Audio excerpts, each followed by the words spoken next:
Well, today is a sad day. India lost one of its biggest supporters, son of the soil, and someone who's contributed to the country in ways and means that is, impossible to measure. We are honoring his legacy. We are honoring his personality. We are looking at the way, he changed, the trajectory of the company, its growth, by his bold decisions, by his gentle and soft nature.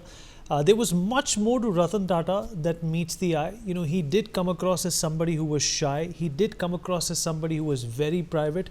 But also the stories and anecdotes that we have heard about the great man go on to paint a picture of magnanimity, of a person who was larger than life, and someone who will perhaps be remembered forever for taking India to the heights that we all enjoy today. We'll talk about his legacy and a lot more on this broadcast for the next half an hour. Mr. Ajay Dua joins us on the show. He's the former Commerce Secretary. Dr. Sharat Kohli, Senior Economist, is also here with us. Mr. Sandeep Chatra, Executive Director of ActionAid, also joins us on the show. And last but by no means the least, Midali Nikore, Economist, also with us on the program. Dr. Kohli, I'll begin with you. And there's a reason why I'm going to begin with you, because I know you personally as well outside of my shows, and I know you think highly of Mr. Ratan Tata. It's very difficult for me to articulate in words what kind of a loss all of us are experiencing today. It's something, of a palpable situation that all of us realize today. That here is a man, maybe we never met, we never knew personally, never shook his hand, but he still impacted our lives. He was a business genius. He was somebody who was very good at dealing with people. He was a people's person as well. When 26/11 happened, he went and checked upon every person who not only died and their families, but also the ones who were injured. If somebody was grazed, by a splinter on 26/11, Mr. Ratan Tata was there to support them. Mr. Ratan Tata was there to pat their backs. What kind of a loss is India feeling today? Dr. Kohli. Good evening, Vineet, and good evening to my fellow panelists and the NewsX viewers. Indeed, an irreparable loss. But just a slight correction, whereas I respect knowing you outside as well. You're a very dear friend. But the correction is that I had the opportunity of meeting Mr. Tata on 3 occasions. Between 2012 and 2024, I met him thrice. I've held his hand for a very long time. I remember when he shook his hands for the first time, I didn't let it go easily. And no surprises why I didn't let that happen. And once was on the dais. Twice I met him in person in a very private meeting off the dais. And I would like to mention the anecdote of one of the meetings which I had. We all know he had a passion for startups. And I am a startup mentor. I mentor more than 200 startups. And there was this startup from Bangalore and Gurugram, a tech startup. He wanted funding. And I met him in Mumbai. I was very close to the Bombay House. He was not in Bombay House, around the hotels. He was there. And he called us I was the mentor. So I said, I know Mr. Tata personally. I can take you. It's a very promising startup. So I remember this promoter, young promoter, about 25 years old. He goes on to ask Mr. Tata that, sir, my proposition looks quite risky. And you're a man from business. You've been in business for a very long time. What do I do? It looks like very, very risky to me. You know what he says? He says, the biggest risk is not taking risk in business. And those words got registered in my mind, Vineet. Even till today, it's been almost, I would say, 8 to 9 years since this anecdote happened, and those words never got out of my mind. This was Mr. Ratan Tata as a businessman. Now, I come from Harvard. I've been in Boston. I've had the fortune of being in Boston. Did my finance from there, and when I went there, obviously I didn't know that there was a Tata Memorial Hall there, and when I went there and I stood in the hall and I had, 300 other people sitting with me, it was a feeling of pride that this comes $28 million were donated by Mr. Ratan Tata for construction of this hall. I think when I came out of the hall, I was so much more confident, because coming from a country like India, at that time, India wasn't worshipped. Of course, today I think times have changed, but India wasn't worshipped. We were like, those second grade students there, trying to hide ourselves here and there so that not to get a racist comment and this and that. But when I came out, I was a changed person because the moment I knew this was donated by Mr. Ratan Tata. So I think a man who donated two-thirds of his charity, of his holdings for charity, I think it's no mean. If you allow me, although we are on an English channel, if you allow me, there is a share by Iqbal which I would like to say in his honor, and I'm sure all our viewers will understand. Will understand the couplet. हजारों हजारों साल नरगिस अपनी बेनूरी पर रोता है. Nargis is a flower which is liked by very, very few people. You need a real connoisseur to be appreciating that flower. So हजारों साल नरगिस अपनी बेनूरी पर रोता है. बड़ी मुश्किल से चमन में होता है कोई दीदावर पैदा. Such was Mr. Ratan Tata. After a lot of decades, in fact, sometimes in centuries, you have such a man who's made his millions. And a very interesting thing happened today. Well, he never made his millions, Dr. Kohli. He was born with it. No, he was born with it, but then I was coming to the same point. Today afternoon, I was on another channel, immediately after the Forbes rich list came. And, I was reading the top 10 names in the Forbes rich list. You would be surprised, none of the, people who are there belong to Tata Group, including Mr. Ratan Tata. Now, somebody would say, are you appreciating Tata Group or are you trying to criticize? No, if you read this minutely, this man did not believe in building his own wealth. This man believed in building the brand Tata. This man believed in building the corporates which he was connected with. And this man helped in building the society in which he lived in. I mean, getting into the Forbes list is anybody's dream. You would like to get into that rich with so many $1 billion. Mr. Ambani today topped the list with $119 billion. India's largest conglomerate of business. Nobody from that features in the Forbes list. Now, mathematically, that is true. But at a social level, that clearly sends a message that this man believed in a different philosophy altogether. And after 2012 winning, he was a changed man. Ever since he became the emeritus chairman of the Tata Group, he completely changed his mindset, which is very, very rare to happen. I know dozens of industrialists, dozens and dozens of them, but this is a very difficult thing to happen. So from an industrialist to a philanthropist, in fact, I said he should be termed as a saint now, because the way he used to talk, the humbleness, the politeness, the modesty, and concern for society. When I went with this startup guy, he stood up from his seat. I said, sir, I think this is the last thing I would want. You don't need to get up from your seat. I'm much younger than you, even in age. He said, no, Mr. Kohli, don't be worried about that. You are carrying with you a promoter who knows he's tomorrow's Ratan Tata. That's what he said. So, such was the man, a guy who just come out of the college with a handful of bootstrap funds, wanting to get into a startup. And this is the kind of respect that he gave him. I think I felt like worshipping this man. You cannot find this personality that easily. Industrialists, allow me to say something very crude in Hindi. पैसा कमाना बहुतों को आता है. No big deal in making money. No big deal in opening a company. But to have a heart like that, you need to be made of gold. Okay. I think that is what Mr. Ratan Tata was winning. Okay. Mr. Dua, what have we lost today? Ratan Tata, personally for me, I think he was, somebody who I can term as an Adarsh Purush. Somebody who knew what to say and what to do at the right time. When things went south with Cyrus Mistry, there was nothing,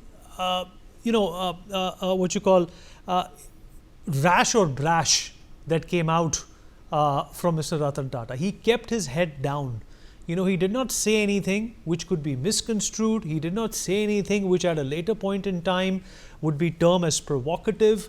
And, this was the same humility and kindness and acceptance that he practiced during his lifetime. Because let's not forget, here is a businessman, who was born before independence, who perhaps was at the helm of his career during the emergency, also saw the liberalization come through. So he went through several governments, the number of coalition governments, the Sikh riots and the 26/11 terrorist attacks. He knew when to keep his head down and when to speak. Absolutely right, Vineet. Uh, I'm talking from my official dealings with him as Secretary Industry of the Government of India, and a little bit acquaintance, acquainted with him from my days in Mumbai, where I used to work for the government. I have found Mr. Ratan Tata as one of the most polite and courteous persons, even if he was differing with you. The message which he had, he would put it across. He never minced his words. He was not bothered about whether who he is speaking to, but he spoke frankly and he gave his mind out, but never offensively. I was, in a way, I got reminded of this to point this out when you talked about Cyrus Mistry versus him and the reorganization which occurred. That was inane in him, that he had come through the hard way out of sheer choice. As you said, he was a person born with a silver spoon, but he went and worked on the shop floors of Tata Motors, Tata Steel, had used to mix freely with the workers. That is why, if you see today, one of the tributes paid is by the workers' union leadership of the House of Tatas. They've said, we've never seen a leader like him ever, and this person seemed to be a fairly senior person in the leadership.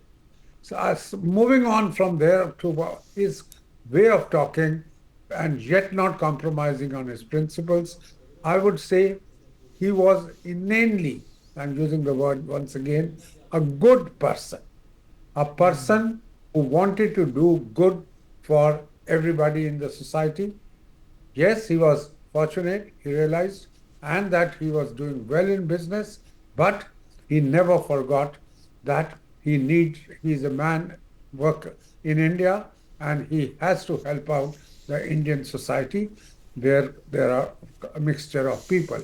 And I say this because he made a comment in 1991 after he had moved over to the Bombay House, and the country had just gone in for liberalization after 40 odd years of, or 41 years of being a controlled economy. He took the risks. He was a risk taker in every sense of the word, he realized, but he also said that this is a chance for India to build itself. What it had lost out all these years, it has to be done, and the industry which is going to get the benefit of it has to take an enlightened view, saying it in 91.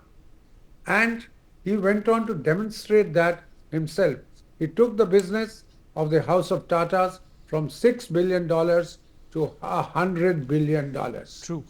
And yet, how did he go about it? It was not all success. He said, India has to be now known the world over. India has to cater to the world market. He listed TCS on the market, and there set up the Tata Teleservices, and thereafter moved on to grow organically. Yes, but he realized at the same time that rapid growth requires acquisitions. So what did he start with? Tata Tetleys, which became Tata Tetleys, which did well. Soon after that, he acquired Chorus from an Anglo-Dutch combined steel. It didn't do well because of competition from China had been underestimated in Europe, and also soon thereafter, after 2008, there was a global financial crisis which affected the spending all over. Third, he liked three industries: motors, aviation, and partly, I would say, hospitality. And hospitality, I'm including hotels, etc. He showed there that in all these, while growing, it is at the same time possible to make use of technology, acquiring Jaguar and Land Rover. was a classic case, and he acquired it from whom, Vinith, you would probably know. He acquired it from Ford Motors, who had turned down buying. He wanted to sell Tata Indica, which had not been a sort of roaring success. He had gone and met Ford in the US the previous year in 96 or 97, and he said, no, we are not interested. Without calling it a junk or something, he came back highly disappointed. But in 99, he buys him out in the UK, and we know the story thereafter. That's true, sir. All that I want to say here is here is a man who took the advantage of the situation, as any businessman should do. But what he got from it, he was very keen to distribute it, and he went about it till the last. Let me just give you one anecdote about it. In 2005 November, there was a major earthquake in the Kashmir Valley, and the winter was setting in. At that point of time, the then Prime Minister told my minister and me, saying the Indian industry is not coming forward with the response which I expected. So he asked me to do all the work related with it. Got in touch with Ratan Tata, and he said, take a blank check from me. On the phone from Delhi, and I had met him. He said, I'll give you a blank check, but would you be able to spend it? Now that is where the business acumen should come in. That would you be able to spend it? And that's when I started thinking. And here I was saying that you give me the money, we'll acquire that. All right, sir. So we've almost run out of time. I'm going to quickly include Mr. Chachra and Vitali also into this conversation. Mr. Chachra, your impressions of a man who was simple but yet not understood by many. Who wore many hats, but lived for others. He wore other people's hats as well. And his philanthropy is as famous as his business. Perhaps one of the very few people, who gave away more than he had. Thank you for having me here, and good evening to all fellow panelists, all the viewers. It's lovely to be here. And I, first of all, want to talk about Mr. Tata. So thank you for that. I first of all want to say that Mr. Tata's soul will surely rest in peace, in honor, and I think in power. And my condolences on this day to all the family, wider Tata family, but also to all his wider personal family. So I want to say that, there are many rich men who died, but what I hear today from all over, and what we knew all along, is that nobody calls him a rich man who passed on. People remember him as a kind and a good man who passed on. And in this world, Vinitji, and I want to say this, in this world which is, sort of a specter of super accumulation, super exploitation, profit maximization, and also conspicuous consumption of the highest order rules, it's what we see today. Mr. Tata's life stood out as one of simplicity, as one of compassion, and one of kindness. Now, it's a very rare thing, Vinitji, to see this. And this is not just in his personal life. Of course, he lived simply. Of course, he lived in an apartment. But it is beyond his personal life, into his social life, into his corporate life. His company's legacy, which was also predates him, but he significantly amplified his country's legacy for doing public good, for doing what is called philanthropy, for what you call philanthropy, and for doing what is called corporate social responsibility. So if you look at Mr. Tata's approach to corporate social responsibility, it is not just one of charity. It is one which is holistic, which goes beyond just doling out some money, but which goes into what they call embedding the idea, the principles, the ethics, and the values into corporate governance itself. In terms of how you look at workers, a point was being made by Dr. Dua earlier on this front, and into how you look at welfare of your employees, and how you look at environmental and ethical practices within your own business model. So I think that's something we have to take note of. My own organization, ActionAid Association, has seen it in close quarters. We have been privileged to work with various Tata Sons and Tata Groups sort of companies over the years, be it in Chennai in the floods of 2015, be it during the COVID, where actually the Tata Group had contributed 1,500 crores into India's fight against COVID. And a lot of that money also went into personal protective equipment.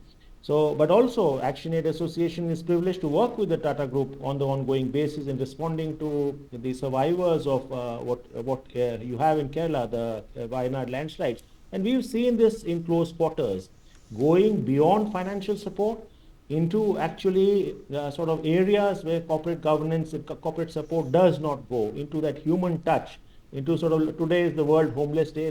We are remembering Dr. Ratan Tata on that also, because his companies and him were personally interested and supportive of the plight of homeless people and supporting homeless families into building better futures. I believe he stands for three messages, Vinayji, and I'd like to say that. First of all, to the young people. To the young people, he gives a message. His life and legacy gives a message of kindness, of compassion, of simplicity, and of doing public and social good. So I think that's something I want to say.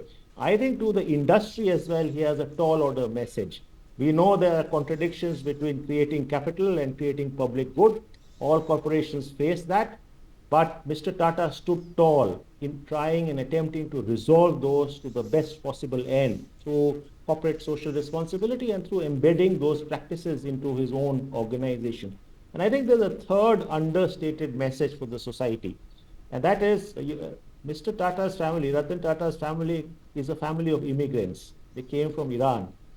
And down the generations, if you look at it, Viniji, the message that it gives is how immigrants and families of immigrants, and this talks to the inclusivity of India as well, have managed to create such amount of public good. So I think these narratives when we have against immigrants, migrants, refugees, which are ruling the world today, I think these need to be countered, and these are strongly countered through the legacy of Mr. Tata. I want to say one more thing, and in concluding, the cartoonist Anwar today put out a cartoon. I loved it. This is about saying bye to Mr. Ratan Tata. And he says it's difficult and impossible to say Tata to Ratan. And I think the legacy and the tribute to Mr. Ratan Tata would be to give Bharat Ratna to the Ratan he was. So I would like to say that, and I would Thank you, Mr. Chatra. Let me quickly rope in Mithali as well. She's been waiting. We've almost run out of time. Mithali, your thoughts on this introspective day, for the lack of a better word. Yeah, absolutely, Vineet. I think for me, as a young person, we've grown up with the aura of Ratan Tata. We never saw that phase as millennials, and of course, I'm also representing people younger than me, the Gen Z. We never saw that phase of, seeing a older Ratan Tata or Ratan Tata. We always saw him as a great. And for us, he was always a great. So, and I think his greatness was really beyond, it was beyond that point of, you couldn't touch him. He's somebody who's away from the usual leaders. He's a great. He's a legend.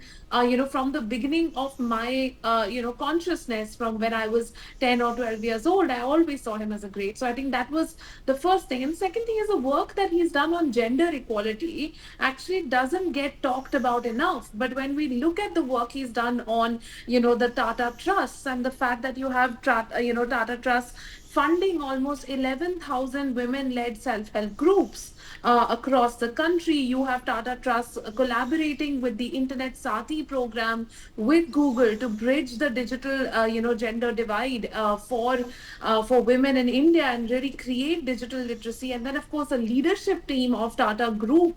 Nearly 33% of Tata Group leaders are women, not just the employees.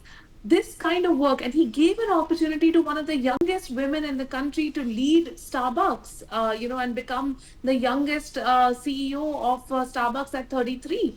So I'm just saying that at that point, this is really like walking the talk. It's not just talking, and that's what sets someone like him apart. For more such videos, subscribe to the NewsX YouTube channel, hit the bell icon.